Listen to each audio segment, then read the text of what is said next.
What's going on, guys? This is Ryan with RK Outpost, and we are now less than a week away from the release of Zack Snyder's Justice League on HBO Max. The fandom is hyped because Snyder Cut fans have been waiting for years to see this movie, and it's finally going to happen on March 18th.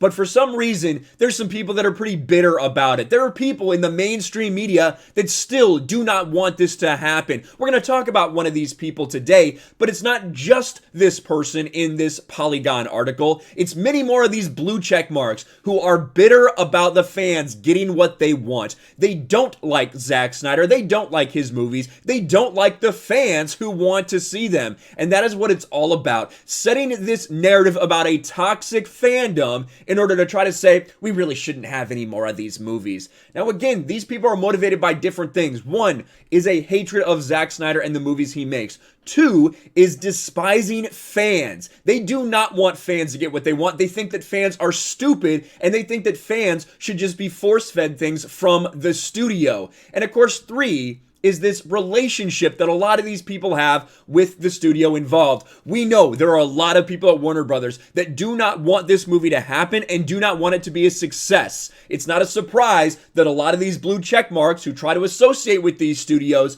then try to write pieces like this to try to cover for them. Here it is on Polygon. Now, I'm using the Wayback Machine. This is archived because, to be quite honest with you, I don't want to reward Polygon for garbage pieces like this. So we're not seeing any ads. It's going to be in an archive. But here is the title. Releasing the Snyder Cut won't end the calls to hashtag release the Snyder Cut. What happens when you give a fandom a cookie? Now, this is from Joshua Rivera. You can find him over on Twitter. Nothing very interesting. I scrolled through his feed. He doesn't capitalize anything in his tweets, which is just fucking weird, to be honest with you. But yeah, you can go find him on Twitter. Earlier this week, something funny happened on HBO Max. Some viewers claimed that when they went to stream the new Tom and Jerry movie, they got something very different, Zack Snyder's Justice League. The goof was resolved quickly. One Twitter user said they only saw an hour of the film before the stream was cut off. The way that he even starts this out, some viewers claimed that then when they went to stream the new Tom and Jerry, they got something different. What are you talking about? People are posting screenshots of this. What do you mean some people claimed? That's what fucking happened. HBO Max said it happened. So he's even starting it off in a really cagey, weird way to talk about this. Piece of shit. The incident was a funny blip 10 days before Zack Snyder's Justice League was scheduled to hit the streamer for real, a tantalizing tease for a fandom that has incessantly demanded to see this movie more or less since Justice League hit theaters in a disastrous state. In about a week, Warner Brothers will finally release what, for all these years, has been mostly theoretical, a hashtag and a dream. It might have been better for most of us online if it had stayed that way.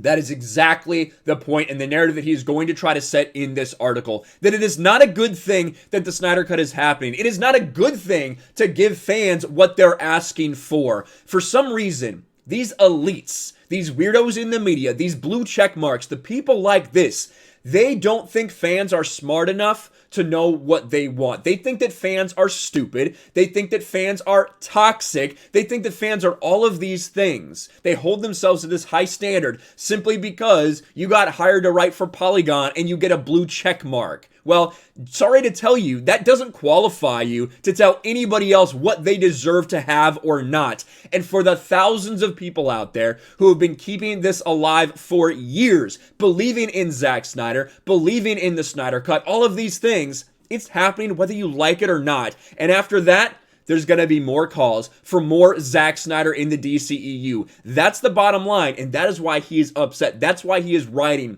this article. The Snyder Cut is difficult to talk about without talking about the people who demanded it. For years, countless social media posts and forum threads effectively were the Snyder Cut, a vehement rejection of the theatrical cut and a fervent belief that the real movie was out there somewhere. The Change.org petition went viral with a rabid audience demonstrably present. Publications from comic blogs to The Ringer gather around in fascination or outright support.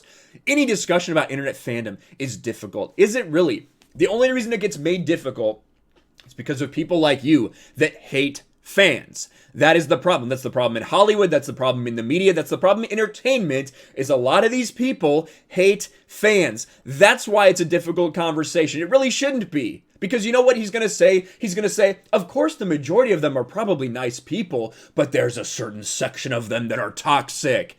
I've been saying this for fucking years. I will continue to say it until idiots like you get it through your head. Any segment of any group of people that is gathered, you're going to have a certain percentage of them that are weird. They're disgusting. They might take things too far. That's the bottom line in every facet of society. It doesn't matter whether you're talking about at your church. It doesn't matter whether you're talking about at people that go to a comic book shop, people that go to JCPenney, people that work at a high school, like any group of people.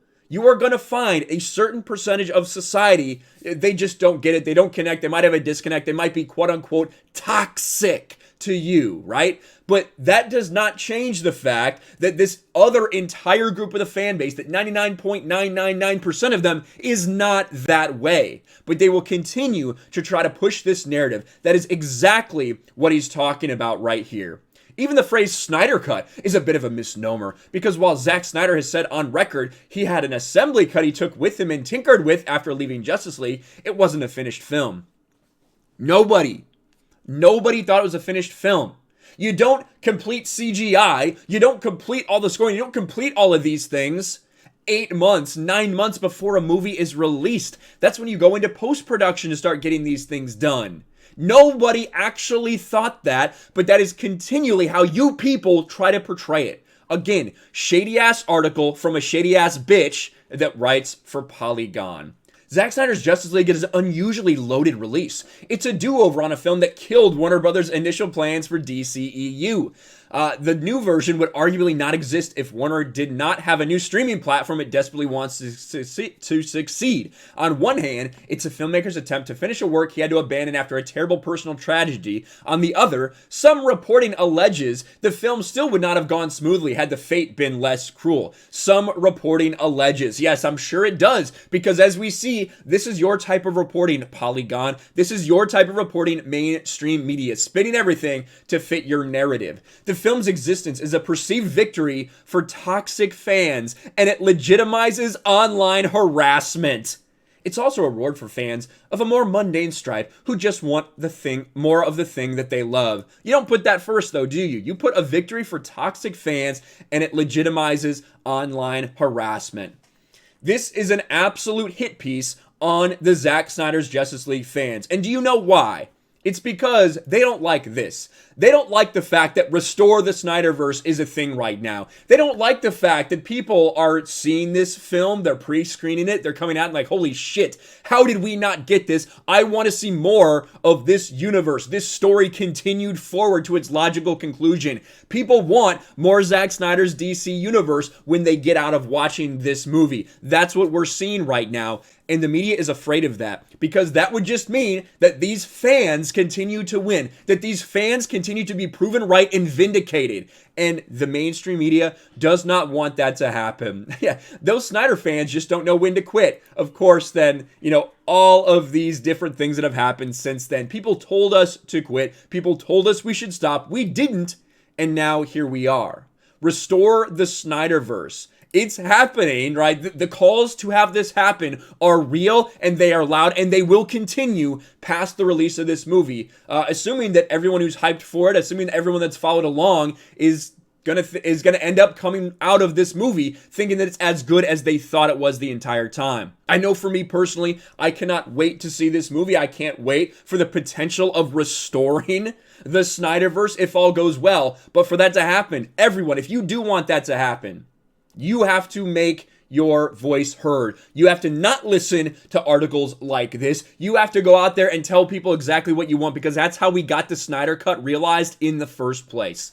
And before I end the video, I want to give a shout out here. We just had a couple donations come in, actually. This is the stream that I, along with Lethal Lightning, another member of the Geeks and Gamers team, is going to be doing with Uche Waneri, again, a Geeks and Gamers dude, over on his channel, celebrating the Snyder Cut live with Zack Snyder, raising awareness for suicide prevention. Guys, we have already raised $15,582 for American Foundation for Suicide Prevention. We're going to be auctioning off a bunch of stuff, including this sick picture with the Justice League cast and Zack Snyder signing it. We've got, you see this big acrylic sign I have hanging up. We're going to auction off some of those. It's going to be incredible. We're going to raise a bunch of money for charity, and we're going to hype the Snyder Cut. So please do come there. I'll put a link in the description below so you guys know where to find it. But restore the Snyderverse. Listen, the calls are going to happen. These journalists don't like it, but we do not care. Let me know your thoughts about this in the comments below. Smash a like button, subscribe to the channel, ring the bell for notifications, share this video out there, and I'll talk to you later. Thanks for watching, everyone, and a huge shout out to my patrons. I appreciate you guys so much. Want to follow me on Twitter or Instagram? Check out the description below. You'll find links to my P.O. box and my Patreon as well. And I'll talk to you guys later.